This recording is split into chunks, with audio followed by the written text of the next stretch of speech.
Commencez chaque journée avec une tâche terminée. Trouvez quelqu'un pour vous aider dans la vie. Respectez tout le monde. Sachez que la vie n'est pas juste et que vous échouerez souvent. Mais si vous prenez des risques, si vous redoublez d'efforts lorsque les temps deviennent difficiles, faites face aux intimidateurs, soutenez les opprimés et n'abandonnez absolument jamais.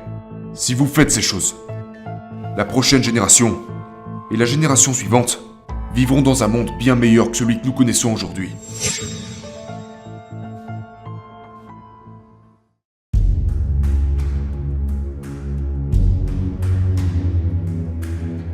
Le slogan de cette université est « Ce qui commence ici change le monde ». Je dois vous l'avouer, je l'aime plutôt bien. Ce qui commence ici change le monde. Ce soir, il y a presque 8000 élèves. Il y a en fait plus de 8000 élèves qui sont diplômés de l'Université du Texas.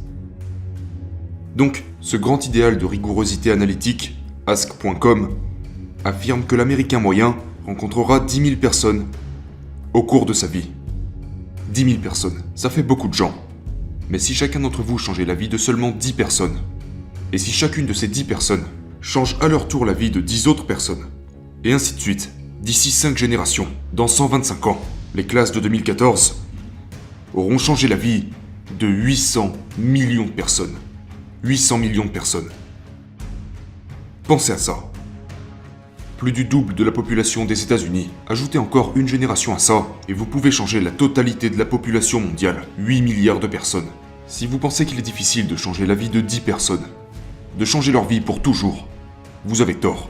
J'ai vu ce genre de choses arriver tous les jours en Irak et en Afghanistan. Un jeune officier de l'armée prend la décision de tourner à gauche, plutôt qu'à droite, en direction de Bagdad. Et les 10 soldats avec lui sont sauvés d'une embuscade. Dans la province de Kandahar, en Afghanistan, un sous-officier de l'équipe féminine sent que quelque chose ne va pas, et éloigne toute une section, d'une bombe IED, ce qui sauva la vie d'une dizaine de soldats. Mais si vous y pensez, non seulement ces soldats ont été sauvés par la décision d'une personne, mais leurs enfants ont été sauvés, et les enfants de leurs enfants ont été sauvés. Des générations entières ont été sauvées par une décision, une personne. Mais changer le monde, ça peut arriver n'importe où, et n'importe qui peut le faire. Donc, ce qui commence ici peut en effet changer le monde. Mais la question est... à quoi ressemblera le monde après que vous l'ayez changé? J'ai confiance dans l'idée qu'il sera bien meilleur. Mais si vous voulez bien écouter ce vieux matelot juste un petit moment, j'ai quelques suggestions qui pourraient vous aider sur votre chemin pour changer le monde. Et même si ces leçons ont été apprises pendant que j'étais à l'armée, je peux vous assurer, peu importe que vous soyez en uniforme ou pas, peu importe votre sexe, votre ethnicité, votre religion, votre orientation ou encore votre statut social. Nos difficultés dans ce monde sont similaires. Et les leçons pour surmonter les difficultés, pour aller de l'avant, se changer soi-même et changer le monde autour de nous, s'appliquent à valeur égale pour tout le monde. J'ai été un Navy SEAL pendant 36 ans, mais tout a commencé quand j'ai quitté l'Université du Texas pour m'inscrire aux cours de base des Navy SEAL à Colorado en Californie. Les cours de base Navy SEAL, c'est 6 mois de longues courses douloureuses dans le sable fin, des nages de minuit dans l'eau glacée de San Diego, des courses d'obstacles, des entraînements de calisthenics interminables, plusieurs jours de suite sans sommeil, et tout ça en ayant toujours froid et en étant toujours mouillé et misérable. C'est 6 mois à être constamment harcelé par des guerriers entraînés qui cherchent à trouver les faibles d'esprit et de corps afin de les éliminer et les empêcher de devenir des Navy SEAL. Mais ces entraînements avaient aussi pour but de chercher qui pouvait diriger dans des environnements de stress constant, de chaos, d'échecs et de moments difficiles. Pour moi, l'entraînement de base Navy SEAL a été un challenge d'une vie entière, groupé sur 6 mois. Donc voici les 10 leçons que j'ai apprises de la formation Navy SEAL, qui, je l'espère, vous seront utiles à mesure que vous avancerez dans la vie.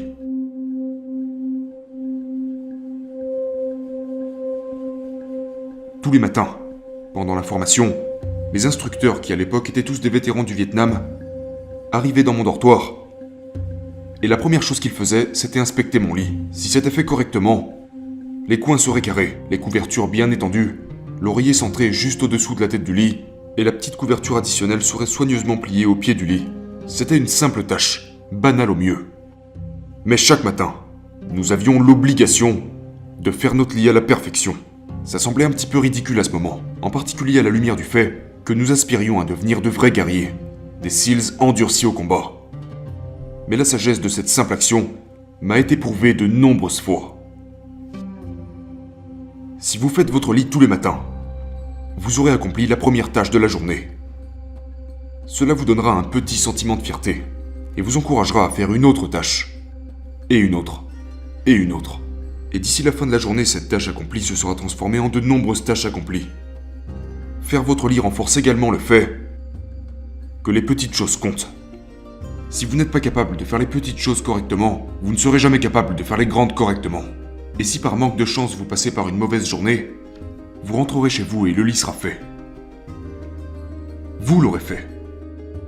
Et un lit fait est un encouragement qui vous informe que demain sera meilleur. Donc si vous voulez changer le monde, commencez par faire votre lit.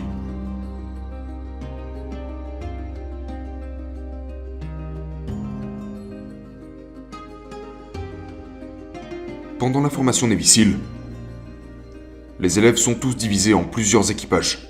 Chaque équipage contient 7 élèves, 3 de chaque côté d'un petit bateau pneumatique et un barreur pour guider le canot. Tous les jours, les équipages se forment sur la plage et reçoivent l'instruction d'aller à la zone de vagues qui se trouve à plusieurs kilomètres sur la rive. En hiver, les vagues de San Diego peuvent atteindre 2 à 3 mètres de haut. Et c'est extrêmement difficile de pagayer à travers les vagues plongeantes, à part si tout le monde pagaie. Chaque pagaie doit être synchronisé avec le compteur du barreur. Tout le monde doit exercer le même effort. Ou sinon le bateau tournera et sera rejeté sans ménagement sur la plage. Pour que le bateau atteigne sa destination, tout le monde doit ramer. Vous ne pouvez pas changer le monde seul. Vous aurez besoin d'aide. Et pour réellement arriver de votre point de départ à votre destination, vous aurez besoin de vos amis, collègues, la bonne volonté d'étrangers et d'un bon barreur pour vous guider. Si vous voulez changer le monde, trouvez quelqu'un pour vous aider à ramer.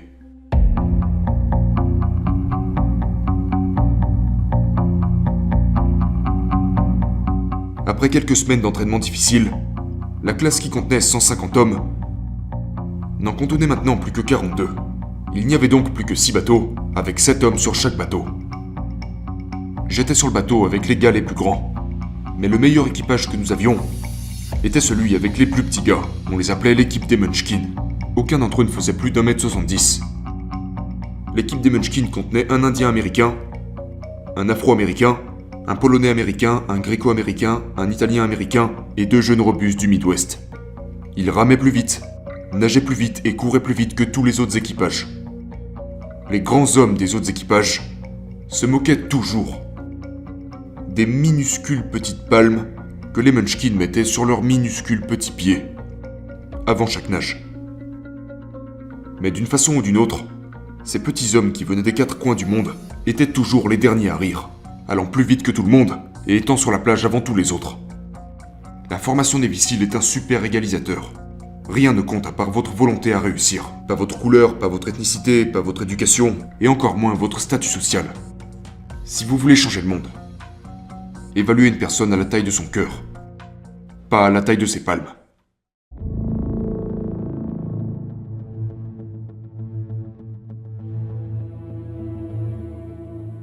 Plusieurs fois par semaine, les instructeurs alignaient les classes et faisaient une inspection des uniformes. C'était exceptionnellement minutieux. Votre chapeau devait être parfaitement posé, votre uniforme irréprochablement repassé, votre boucle de ceinture brillante et sans la moindre tache. Mais on aurait dit que peu importe le niveau d'effort effectué pour positionner son chapeau, repasser son uniforme ou polir sa boucle de ceinture, ce n'était jamais assez bon. Les instructeurs allaient forcément trouver quelque chose qui n'allait pas. Et lorsqu'un élève échouait à l'inspection de l'uniforme, il devait courir habillé dans la zone de vague pour se mouiller de la tête aux pieds et puis se rouler dans le sable jusqu'à ce que chaque centimètre carré de son corps soit couvert de sable.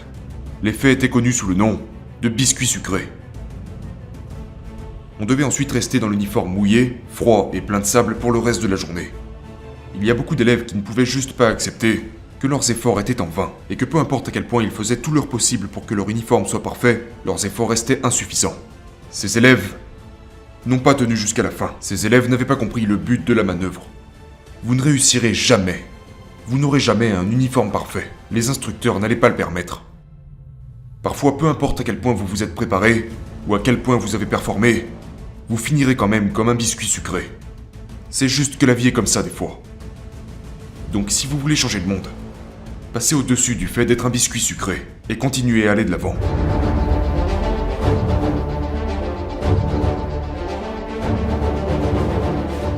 Tous les jours pendant la formation, vous êtes testé par de nombreux défis physiques, de longues courses, de la nage, des courses d'obstacles, des heures de calisthenics, des choses faites pour tester votre mental. Tous les événements avaient des standards de temps qui devaient être atteints. Et si vous échouez par rapport à un seul de ces standards, votre nom était ajouté à une liste. Et à la fin de la journée, ceux qui étaient sur la liste étaient invités au cirque. Le cirque, ça voulait dire 2 heures additionnelles de calisthenics, créées pour vous détruire, pour vous forcer à abandonner. Personne ne voulait aller au cirque. Aller au cirque, ça voulait dire que vous n'avez pas été à la hauteur. Le cirque voulait dire plus de fatigue. Et plus de fatigue voulait dire que le jour suivant allait être plus difficile. Et ça augmentait les probabilités de devoir retourner au cirque. Mais pendant une période, durant la formation des Vissiles, tout le monde est passé par le cirque. Mais une chose intéressante est arrivée à ceux qui étaient constamment sur la liste. Au fil du temps, ces élèves qui faisaient 2 heures de plus de calisthenics devenaient plus forts. Et plus forts. La souffrance du cirque développait leur force intérieure et leur résilience physique. La vie est pleine de cirque. Vous échouerez. Vous échouerez même souvent. Et ça sera douloureux. Ça sera décourageant. Parfois, ça vous testera au plus profond de vous-même. Mais si vous voulez changer le monde, n'ayez pas peur du cirque.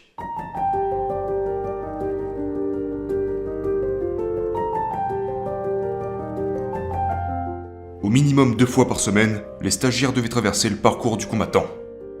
Le parcours du combattant contenait 25 obstacles incluant un mur de 3 mètres, un filet de chargement de 10 mètres et des fils barbelés sous lesquels on devait ramper pour vous donner quelques exemples. L'obstacle le plus difficile était celui qu'ils appelaient la descente pour la vie. Il y avait une tour de 3 étages qui faisait 10 mètres de haut d'un côté et une tour de 1 étage de l'autre côté. Entre les deux se trouvait une corde qui faisait plus de 60 mètres de long. Il fallait escalader la tour à 3 niveaux et une fois arrivé à son sommet, attraper la corde et passer sous la corde pour vous tirer main après main jusqu'à arriver de l'autre côté. Le record pour cette course d'obstacles est resté imbattu pendant des années quand ma classe avait commencé en 1977. Le record semblait imbattable, jusqu'à ce jour où un élève décide de se lancer sur cet obstacle, la tête la première. Au lieu de passer en dessous de la corde pour descendre, il est bravement monté sur la corde et s'est tiré vers l'avant. C'est un mouvement dangereux, en apparence stupide et très risqué. L'échec aurait pu vouloir dire blessure et du coup être envoyé, mais sans la moindre hésitation, l'élève s'est glissé le long de la corde avec une rapidité périlleuse. Au lieu de plusieurs minutes, il ne lui aura fallu que la moitié du temps. Et arrivé à la fin de la course, il avait battu le record. Si vous voulez changer le monde, vous devrez parfois dévaler les obstacles la tête la première.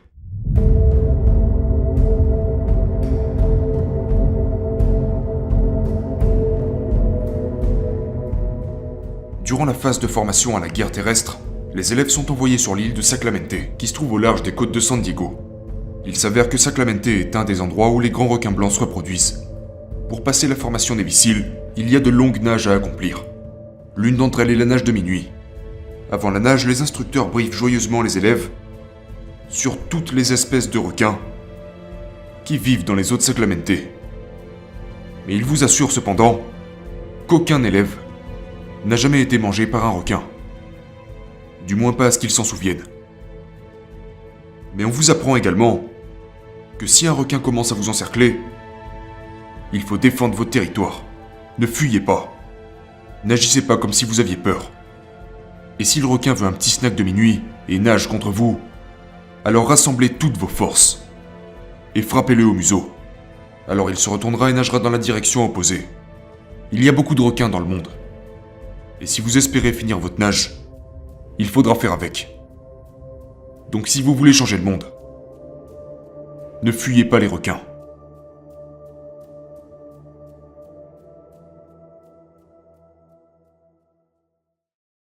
En tant que Navy-SEAL, l'une de nos tâches était de mener des attaques sous-marines contre des transports maritimes ennemis.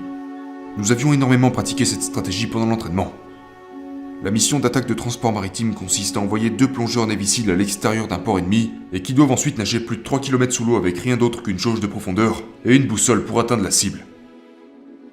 Pendant toute la nage, bien en dessous de la surface, il y a un peu de lumière qui passe à travers l'eau.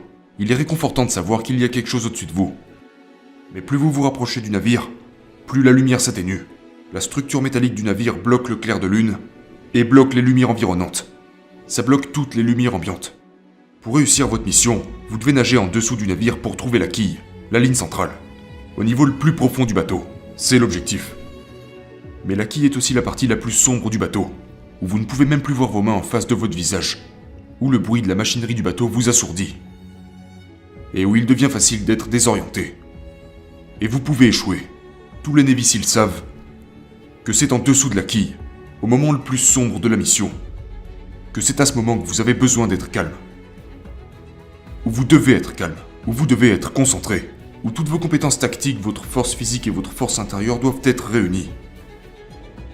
Si vous voulez changer le monde, vous devez être la meilleure version de vous-même dans les moments les plus sombres.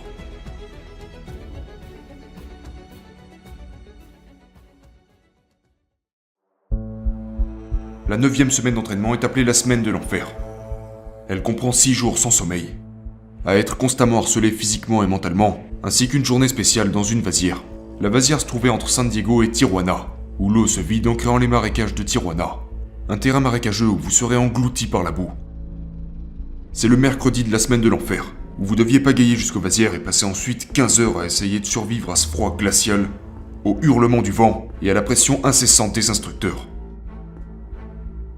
Alors que le soleil commençait à se coucher, ce mercredi soir, ma classe avait commis de grosses infractions aux règles et a été forcée à rester dans la boue. La boue avait englouti tous les hommes jusqu'au point où plus rien n'était visible à part nos têtes. Les instructeurs nous ont dit qu'on pouvait sortir de la boue si 5 hommes abandonnaient. Juste 5 hommes. Et on pouvait alors sortir de cette boue froide et oppressive. En jetant un coup d'œil autour de nous, c'était évident que certains élèves allaient abandonner. Il restait encore 8 heures avant que le soleil ne se lève. 8 heures de plus. Dans cette boue glaciale, les claquements de dents et les gémissements des stagiaires étaient tellement bruyants qu'il était difficile d'entendre quoi que ce soit d'autre. Mais ensuite, une voix a fait écho à travers la nuit. Une voix s'éleva à travers une chanson. La chanson était terriblement désaccordée, mais chantée avec plein d'enthousiasme. Cette voix se transforma en 2 voix, et 2 en 3, et soudainement toutes les personnes de la classe chantaient. Les instructeurs nous menaçaient de passer plus de temps dans la boue si on continuait à chanter, mais les chants persistaient. Et d'une certaine façon, la boue semblait plus chaude. Le vent un petit peu plus doux, et le lever de soleil un peu moins loin. Si j'ai appris quelque chose en voyageant dans le monde, c'est la force de l'espoir. La force d'une seule personne. Washington, Lincoln, King, Mandela. Et même cette jeune fille du Pakistan, Malala. Une seule personne peut changer le monde. En donnant de l'espoir aux gens. Donc si vous voulez changer le monde, commencez à chanter quand la boue vous arrive jusqu'au cou.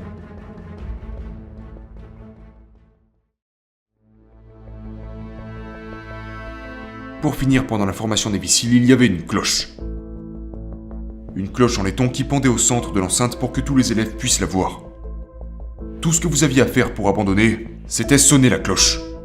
Sonnez la cloche, et vous n'aurez plus à vous lever à 5 heures du matin. Sonnez la cloche, et vous n'aurez plus à nager dans ces eaux glaciales. Sonnez la cloche, et vous n'aurez plus à faire ces parcours d'obstacles, ces entraînements physiques, et vous n'aurez plus à endurer la rigueur de cette formation. Tout ce que vous avez à faire, c'est sonner la cloche pour sortir. Si vous voulez changer le monde, ne sonnez jamais, jamais la cloche.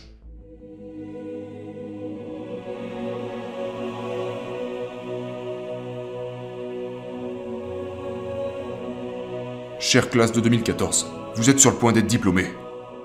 Sur le point de commencer votre aventure, à travers la vie, sur le point de commencer à changer le monde pour le meilleur. Ça ne sera pas facile. Mais vous êtes les classes de 2014, les classes qui peuvent changer la vie de 800 millions de personnes pendant le siècle à venir. Commencez chaque journée avec une tâche terminée. Trouvez quelqu'un pour vous aider dans la vie. Respectez tout le monde. Sachez que la vie n'est pas juste et que vous échouerez souvent. Mais si vous prenez des risques, si vous redoublez d'efforts lorsque les temps deviennent difficiles, faites face aux intimidateurs, soutenez les opprimés et n'abandonnez absolument jamais. Si vous faites ces choses, la prochaine génération et la génération suivante vivront dans un monde bien meilleur que celui que nous connaissons aujourd'hui.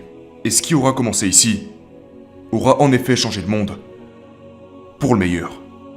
Merci beaucoup.